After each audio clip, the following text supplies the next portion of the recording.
working mom. And she goes, it can be incredibly overwhelming. Oh my gosh, I just need a break. Wow. And then we find out she's had a full-time nanny for 5 years. What? Who takes the kids to school. What do you guys do at home? For years, Meghan Markle has shaped her public image like a seasoned Hollywood director. Every appearance feels intentional, every photo carefully framed, every headline almost too perfect. But strip away the spotlight, and a different question starts to creep in. What's really happening behind those Montecito gates? According to a woman who says she lived it, not watched it from the outside, the reality didn't match the polished narrative at all. She isn't a commentator or a critic. She claims she was inside the home, working closely with the family. And what she describes doesn't sound like a fairy tale. It sounds controlled, calculated, and quietly unsettling. She says working there didn't feel like a normal childcare role. It felt like stepping into a carefully managed environment where everything had a purpose, and nothing was truly spontaneous. Meghan Markle and Prince Harry had got through 3 nannies in just 6 weeks, and that's because working for this couple is incredibly difficult. The rules? Unusual. The atmosphere? Tight. Even family moments, she claims, often felt more rehearsed than natural, like scenes being guided instead of lived. And that's where things start to get uncomfortable. Because Meghan's public image leans heavily on authenticity, compassion, openness. But this insider paints something very different. A space built on control, on privacy taken to another level, and on a kind of distance that made even staff feel like outsiders in the same house. Another nanny nightmare for Meghan Markle and Prince Harry. So here's the question that keeps coming up. If everything was truly as warm and genuine as it appeared, why did people inside that world feel like they were standing on the edge of it? And just when you think that's the peak of it, it shifts. Because when she starts talking about Archie and Lilibet, the tone changes completely. What begins as strange starts moving into something far more unsettling. Even before she got the job, there were signs. The listing itself didn't read like a typical childcare role. It felt curated, specific in a way that raised eyebrows. Every detail mattered. Every requirement felt personal. She was told Meghan wanted someone discreet, adaptable, and not distracting. Once the agency creates a list of potential hires, you meet with that nanny. Then you have to meet with another one of Meghan's assistants. These are 2 separate auditions. Then you sign an NDA, which grants you access to Harry and Meghan. So this is the 3rd interview. And that wording stuck, because inside staff circles, that translated into something else entirely. Someone capable, yes, but never someone who could pull attention.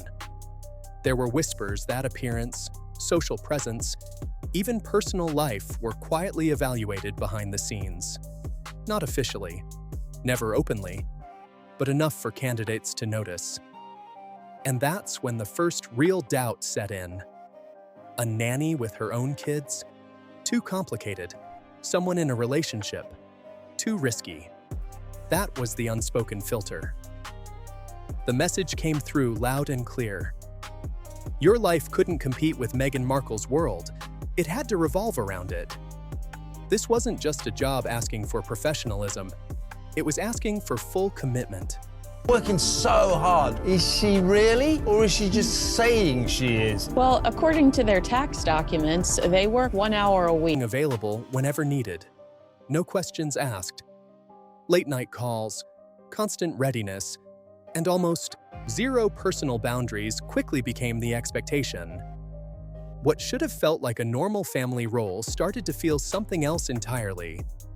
More like stepping into a tightly controlled private environment where one wrong move, one wrong tone, and you were out. No warnings, no second chances. And then came the rules around the children.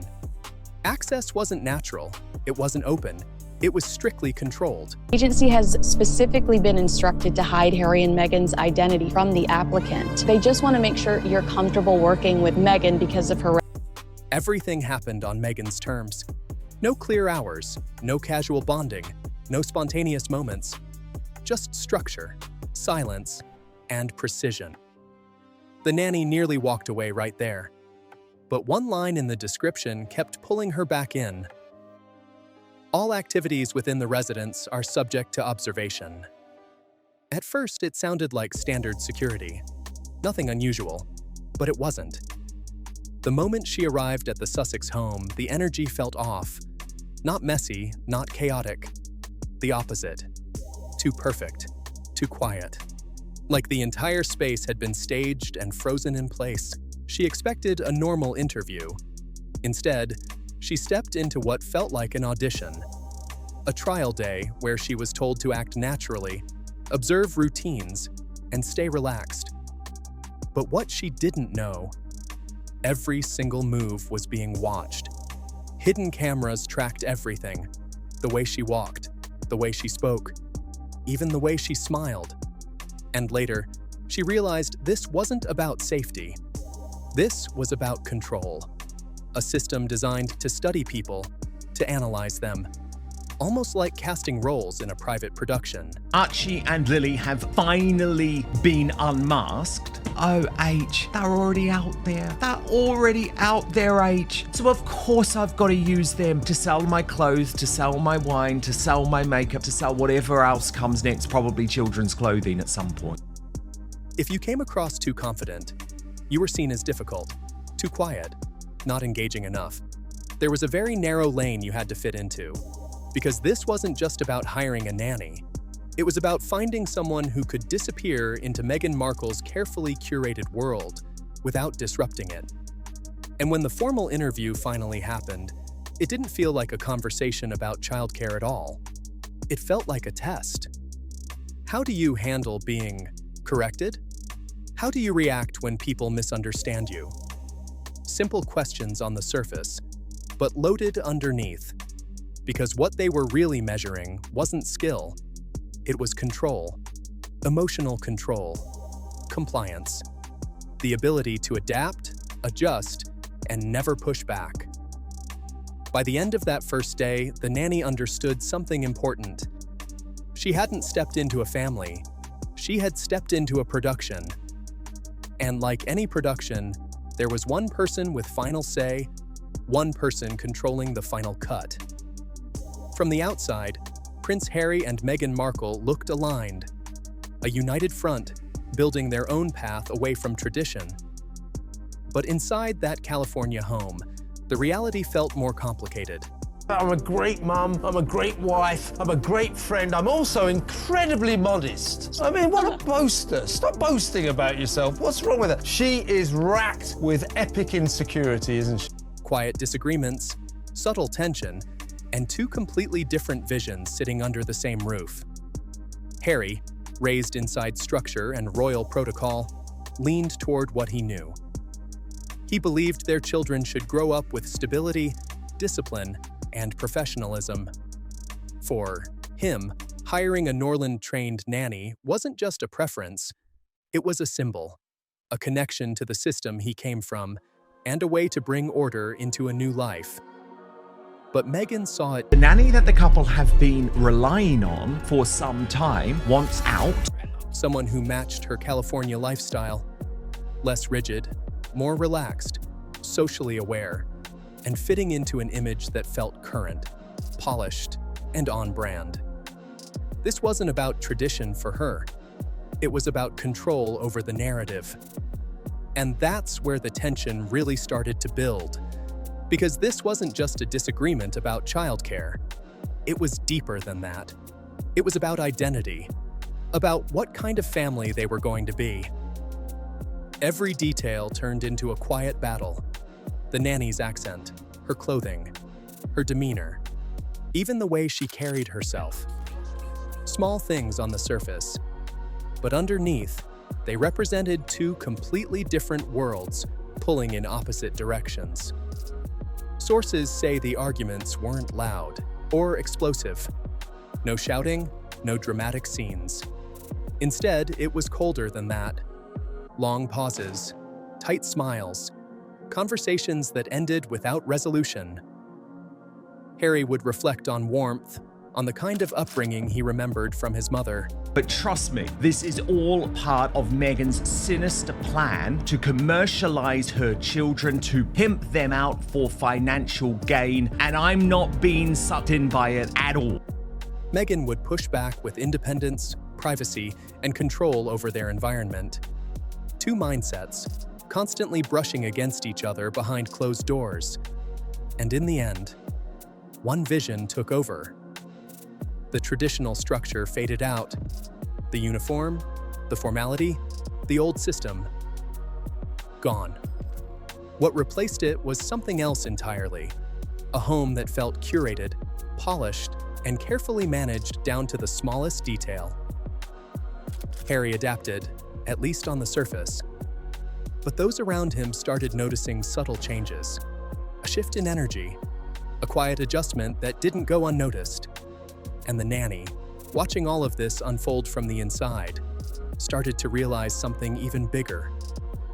This wasn't just a household, it was a brand. And inside that brand, even something as personal as love seemed to follow a script. Inside those walls, everything seemed to require approval. Every detail, every movement, every moment. Controlled.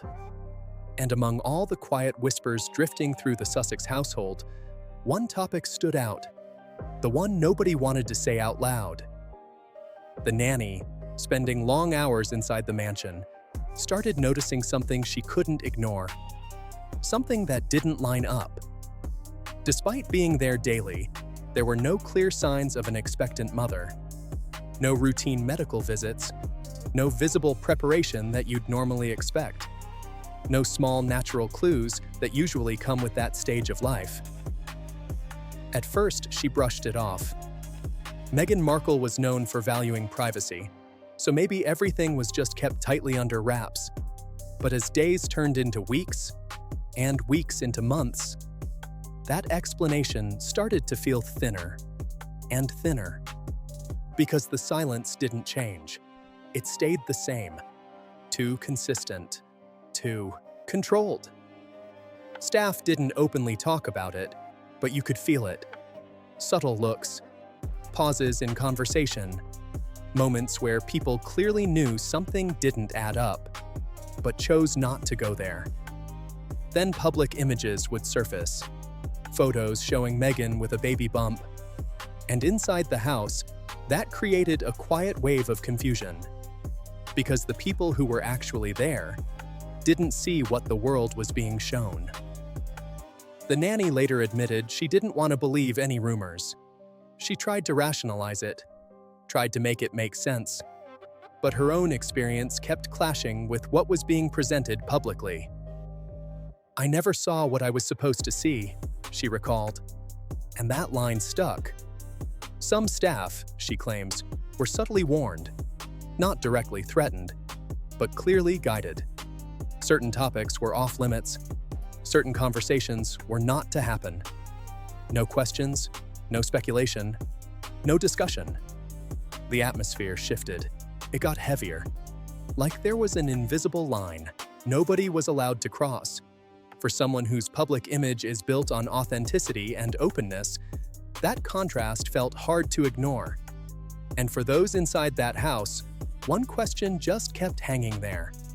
Quiet, but constant. What exactly was being protected? Privacy or perception? As time passed, another detail started standing out. The home itself felt off. Not messy, not chaotic, but almost too perfect, too untouched. Rooms looked staged, surfaces stayed clean, everything in place, like a showroom instead of a space where young children actually lived.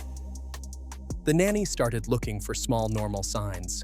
Toys left out, crayon marks, little fingerprints on glass, tiny clothes tossed aside without care. But those everyday traces were strangely hard to find. But there was nothing. No bedtime routines, no crying. Not even something small, like a misplaced pacifier. It wasn't just quiet. It was unnaturally quiet. It felt like the idea of children existed in that house. But their presence didn't. At first, she tried to explain it away. Maybe the children stayed elsewhere for privacy. Maybe their time in the house was limited. But even on days when family activity was expected, when meals were prepared and everything seemed ready, nothing happened. The food would sit untouched. The rooms stayed still. And the playroom? Locked. Not messy, not lived in. Locked. Like it was there to be seen. Not used. That's when the silence started to feel louder than any noise ever could. Staff moved carefully. Conversations were short. Eyes constantly flicked toward cameras. Nobody wanted to be the one to say it out loud. But one housekeeper finally whispered what others were already thinking. Everything here is managed, even what we're meant to believe. And that line stuck, because for the nanny, the feeling became impossible to shake. The world saw a warm, loving family. But from the inside, it felt like watching a performance, with no real audience. The more she looked for normal signs of family life, the less she found. No chaos, no randomness, none of the small human mess that naturally comes with children. And slowly, that doubt turned into something stronger. Not just suspicion, conviction. This was a home that told a story about children, but didn't reflect it. Then came the moment that changed everything. When the Sussex Netflix documentary dropped, she watched it like everyone else. But for her, this wasn't entertainment. This was personal. Because what she saw on screen didn't match what she had lived. The house looked different. Subtly, but clearly. The layout didn't feel the same. The windows faced another direction. Even the way sunlight hit the furniture felt off. "That wasn't our house," she said quietly to a former coworker. "At least not the one we worked in." And once she saw it, she couldn't unsee it. The scenes were perfect. Meghan Markle sitting with Archie. Prince Harry laughing in a soft, sunlit garden. Everything calm, warm, and carefully framed. Almost too perfect. But that was the problem. To someone who had actually been inside that environment, it didn't feel real. It felt staged, polished, controlled down to the smallest detail. More like a commercial than a real family moment. She paused on one specific frame. Meghan sitting on the floor, toys placed neatly around her, everything positioned just right. And that's when it hit her. Even the mess didn't look real. To the nanny, it didn't feel intimate. It felt staged. The background didn't match what she knew by memory. She had cleaned those rooms, walked those hallways, memorized every detail, and yet what she saw on screen didn't line up. Even the sound of children laughing felt off. Too clean, too perfectly timed. Almost like it had been placed there on purpose. And that realization hit hard. If this wasn't real, then what was it? What exactly was being shown to the world? And more importantly, what was being hidden? As the credits rolled, one thought wouldn't leave her mind. This wasn't documenting a life, it was creating one. Because working inside that house didn't feel like being part of a family. It felt like being inside a system. Controlled, restricted, watched. From the second staff arrived, the rules kicked in. Phones handed over immediately. No exceptions. Every visitor, whether cleaner, gardener, or assistant, passed through multiple layers of checks. Devices locked away in sealed pouches before even stepping inside. And once you were in, you stayed in your lane. Conversations were strictly limited. Only what was necessary for work. Nothing extra. No casual chats. No harmless small talk. Even something simple could be seen as crossing a line. The nanny remembered how tense it felt, like the air itself was being monitored. Cameras covered hallways, doorways, outdoor paths, everywhere. And then there were the whispers that some rooms might have audio monitoring too. Officially, it was for safety. But to the people working there, it didn't feel like protection. It felt like surveillance. People stopped opening up. Friendships faded.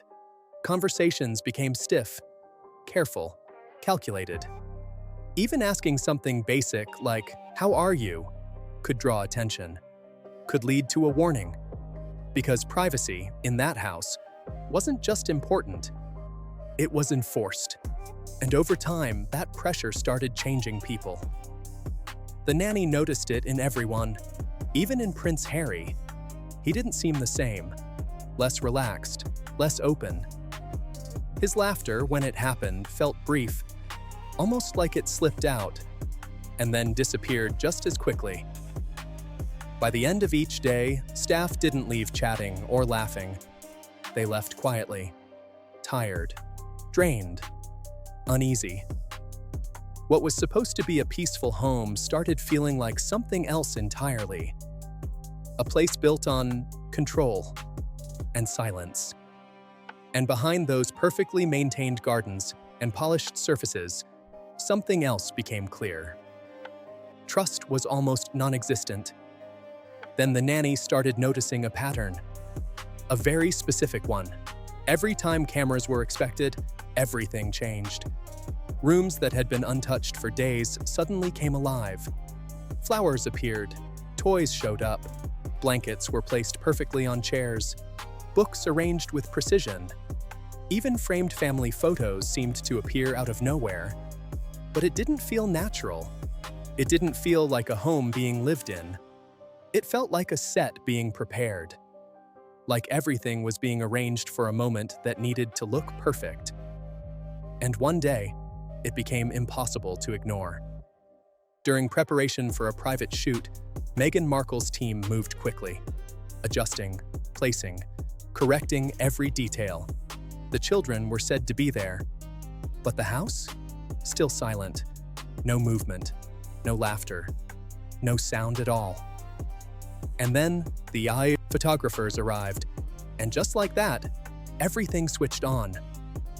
Meghan stepped in, composed, polished, completely ready. Like the scene had been waiting for her.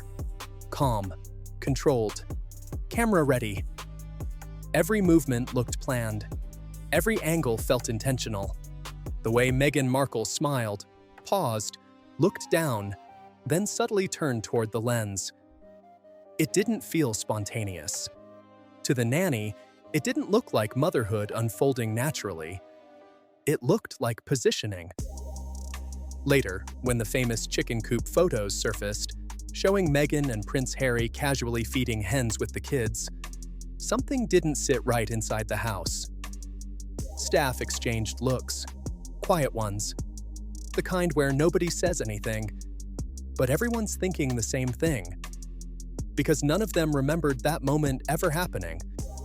The location, familiar, the setup, recognizable. But the details didn't match what they had actually seen day to day. And that's when it became clear. These weren't memories being captured. They were scenes being created. Every photo, every soft smile, every candid moment felt like it was serving a purpose. Not to document life, but to present a version of it. And as headlines praised their authentic family life, the nanny felt something completely different. Not anger, not outrage, just a quiet, uneasy chill. Because from where she stood, reality had been edited out long ago. And here's the thing. Her story isn't about getting back at anyone. It's not revenge. It's release. After years of working inside an environment where everything felt filtered, controlled, and carefully managed, she chose to step away and speak. Not for attention, but for peace. What she describes isn't loud or dramatic. It's subtle, almost heavy in a different way. Not hatred, but disappointment. A slow realization of how easily something real can disappear behind cameras, lighting, and perfectly timed moments, because for all the luxury, privacy, and image control, the most unsettling thing inside that house wasn't chaos, it was silence. And maybe that's the part that sticks, that sometimes what we're shown isn't meant to inform us. It's meant to protect a narrative. So now it flips back on you. When you look at those polished photos, those perfect clips, those carefully framed moments, what are you actually seeing? And what might be missing? If this made you question things even a little, you already know there's more to uncover. Make sure you check out the previous video, where things take another turn and the story goes even deeper. And if you're into breaking down what's real and what's just presentation, hit subscribe, because this is only getting started.